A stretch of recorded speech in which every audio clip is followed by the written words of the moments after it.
السلام عليكم ورحمة الله تعالى وبركاته. نتمنى إن شاء الله تكونوا على خير وبخير، ويلقاكم هذا المحتوى أو هذا الفيديو ديال اليوم بكل صحة إن شاء الله. ونتمنى إن شاء الله يعجبكم هذا الفيديو هذا اللي غادي نقدم معكم فيه هاد القراش البلديين على حقهم وطريقهم.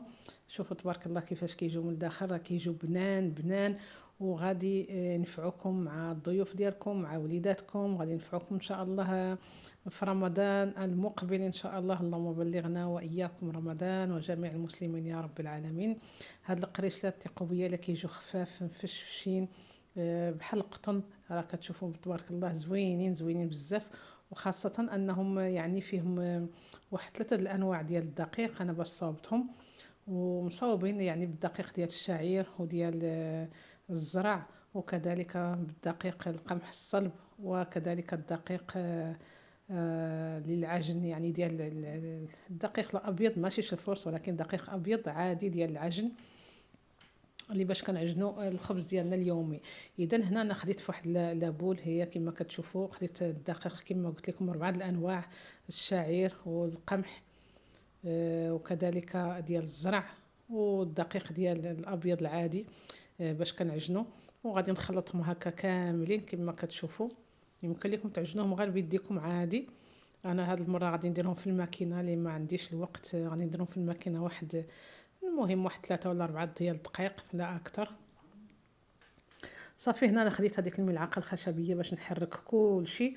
وغادي هنا خديت واحد الملعقه كبيره ديال الخميره الفوريه، واحد الملعقه كذلك ديال السكر سنيده، وغادي نزيد عليهم شويه ديال الماء دافي ونخليهم باش يتفاعلوا ليا، ويعني ديك الخميره تفاعلي مع داك السكر ان شاء الله.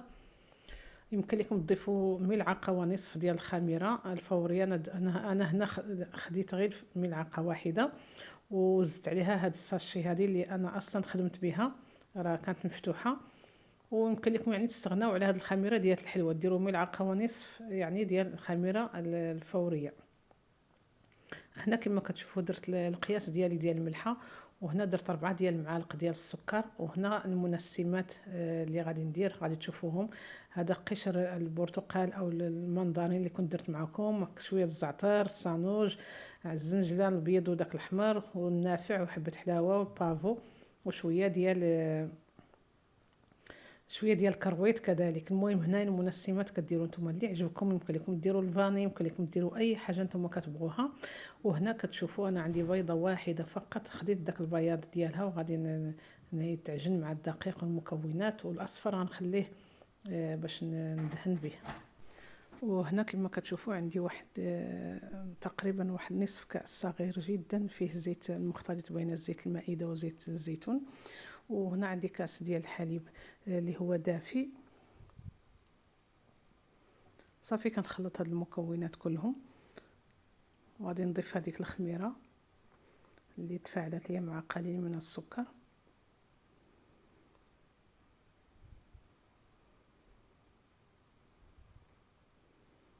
وغادي نضيف الماء الكافي حتى تخلط لي العجينه كامل، ما نخليهاش ثقيله بزاف وما نخليهاش ثاني خفيفه بزاف، ونحطها في العجانه واحد 3 حتى 4 دقائق حتى تعجن ليا مزيان. وصافي وغادي نرجع معكم. عفوا هنا نسيت، راه ما قلت لكم واحد الملعقه يعني ديال الزبده، ملعقه يعني تقريبا صغيره، يمكن لكم تضيفوها في اخر يعني في الاخير ملي غادي تعجنوا العجينه ديالكم، وتضيفوها في الاخر، ولا يمكن لكم ديروها كما درت انا. صافي هنا من بعد ما حصلت على هاد العجينه كما كتشوفوا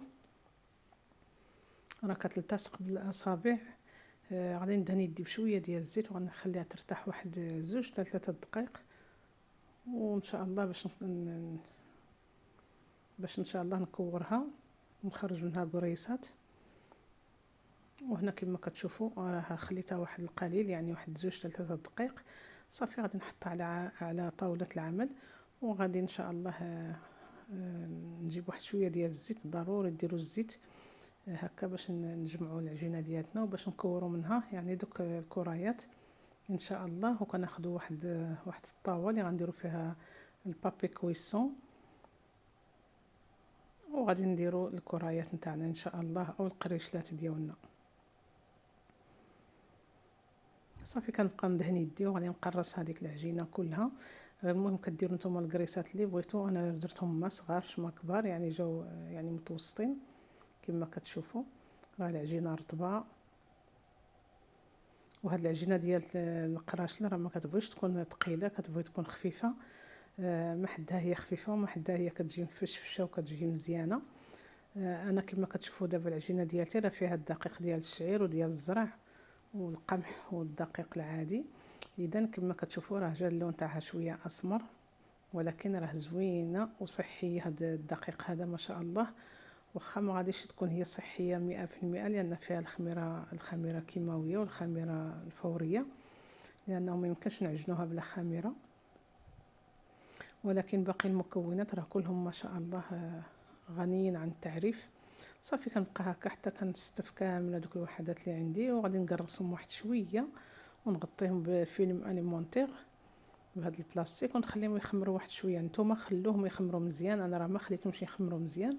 وهنا كناخذ داك صفار بيضاء وكنزيد عليه واحد 2 معالق ديال الحليب، وصافي كنحركهم وغادي ندهنهم كاملين. هاد القريشلات هادو كما كتشوفوا راه ما خليتهمش انا خمروا مزيان. والفران راه في هاد الاثناء شعلته من الفوق ومن التحت، خلوه حتى يسخن مزيان. وهنا جبت الزنجلان اللي كيكون اللون تاعو بحال احمر، هذاك راه درت به هاد اللاطه هادي. وعندي الزنجلان ابيض غادي ندير به هاد اللاطه هادي الثانيه.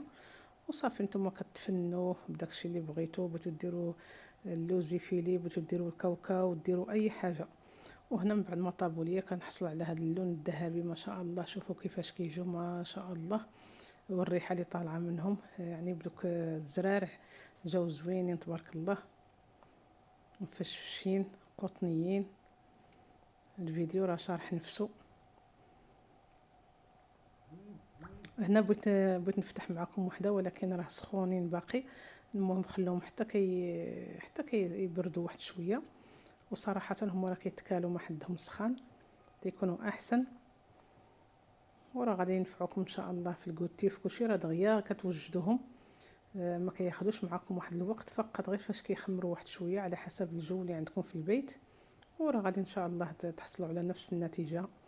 ودغيا غادي يتصاوبوا معكم، ودغيا غادي تخدموا بهم ان شاء الله، وغينفعوكم في رمضان. شوفوا تبارك الله كيفاش دايرين. وملي كنفتح انا هذه كتشوفوا الريحه اللي طالعه، واحد الريحه ما شاء الله، يعني ديك الريحه ديال دوك الزرارع كتجي زوينه صراحه. وهذا هو يعني القراش ديالي. كيعطوك واحد الكميه يعني ما شاء الله، راكم شايفين الكميه كثيره ما شاء الله. وصراحه الا ولفتوهم ما غاديش تستغناو عليهم. انا كيعجبوني في الفطور ولا في الكوتي، وهكا في رمضان ان شاء الله. علاش لا، في رمضان نزينوا بهم الطاوله تاعنا او المائده ديالنا تاعت رمضان ان شاء الله. اللهم بلغنا واياكم رمضان.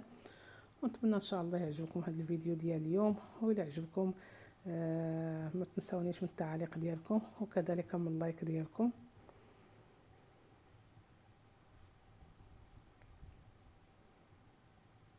وهذه هي النهايه تاع الفيديو ديالي. نتمنى ان شاء الله يعجبكم، وما بقى لي غير نقول لكم الى وصفه اخرى ان شاء الله. دائما مع الوصفات الاقتصاديه والسهله والسريعه،